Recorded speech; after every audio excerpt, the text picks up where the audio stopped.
L'arte del Vangelo di questa settimana presenta il Buon Pastore.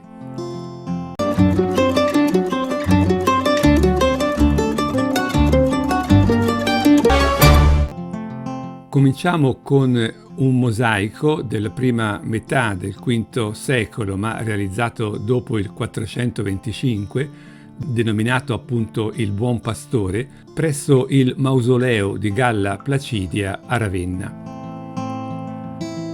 Si tratta di un'opera di stile bizantino-ravennate, costruita secondo una modalità di gusto romano classico, ma debitrice anche ad influenze orientali. Il mosaico compone la scena direttamente nella sua simbologia. Le pecore rappresentano i fedeli e Gesù è un giovane dai capelli lunghi e ondulati, seduto su una roccia. Una pecora si fa dolcemente accarezzare, mentre le altre lo guardano serene e compassate. Gesù tiene la croce e la sua testa è circonfusa da un'aureola dorata. A sinistra, sullo sfondo, si nota la collina che aveva ospitato il sepolcro di Gesù. Adesso, dopo la resurrezione, Cristo è rappresentato come un giovane senza barba, ma con una veste dorata a rimandare alla sacralità e regalità della sua figura, nonché alla sua funzione di guida, tanto che tutte le pecore hanno lo sguardo rivolto a lui, ma in posizioni diverse. La Chiesa è il luogo dell'unità, ma non della uniformità. Il manto del pastore è color porpora, con riferimento alla passione. Essendo la tonalità cromatica prevalente fredda, dominano infatti il verde e il blu, i toni caldi della veste, della croce e dell'aureola spiccano particolarmente. Nel mosaico sono stati utilizzati pezzi di intonaco colorato, vetri e pietre dure. Applicate sull'intonaco quando era ancora umido, sono state orientate in diverse direzioni, così da dare la sensazione di luci in movimento. L'ambientazione primaverile è testimoniata dal cielo azzurro. La disposizione segue l'andamento architettonico della lunetta che la ospita, ma non è priva di un dolce movimento che evita la rigida simmetria.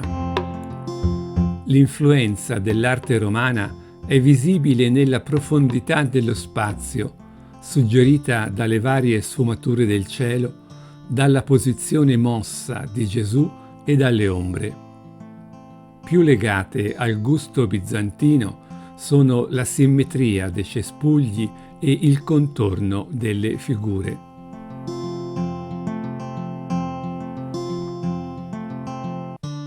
L'altro mosaico che vediamo è sempre il Buon Pastore, presso la Basilica di San Lorenzo fuori le mura, realizzato nella seconda parte del XIX secolo, ovviamente a Roma.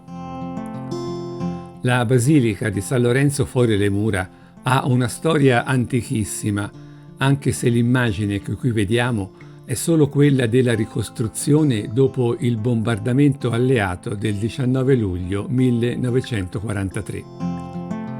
Il diacono Lorenzo era stato martirizzato il 10 agosto 258 e pochi decenni dopo l'imperatore Costantino fece costruire presso la sua tomba una grande chiesa cimiteriale, la prima delle varie chiese che si sono succedute nei secoli in questo sito. Questa che vediamo era la basilica prima del bombardamento del 1943, dopo il quale Papa Pio XII accorse tra il popolo di San Lorenzo. Qui sono sepolti anche il diacono e protomartire Santo Stefano, le cui reliquie furono ritrovate a Gerusalemme Nel 415 e, per volere di Papa Pelagio II, furono traslate a Roma e deposte a fianco di quelle di San Lorenzo. Ma sono sepolti anche Papa Pio IX, nonché Alcide De Gasperi, uno dei padri dell'Europa, assieme a Schumann e Adenauer. Questo mosaico del Buon Pastore fa parte della serie che adorna la tomba di Pio IX ed è allo stesso tempo un riferimento a Gesù, ma anche al Papa, Buon Pastore, nella sua missione di successore di Pietro. Pio IX aveva desiderato che la sua tomba fosse realizzata nella Basilica di San Lorenzo, di cui era molto devoto, e aveva dato indicazioni perché la tomba fosse modesta. Pio IX morì nel 1878 e la traslazione avvenne la notte del 13 luglio 1881. Nel clima acceso dell'epoca, il corteo venne assaltato da un gruppo di facinorosi che intendevano gettare la salma del Papa nel Tevere. Per rispondere alla profanazione, si decise di realizzare un ricco sarcofago in marmo di Carrara con preziosi mosaici, tra cui questo. Un Gesù giovanissimo, senza barba, è rappresentato mentre porta teneramente sulle spalle una pecora.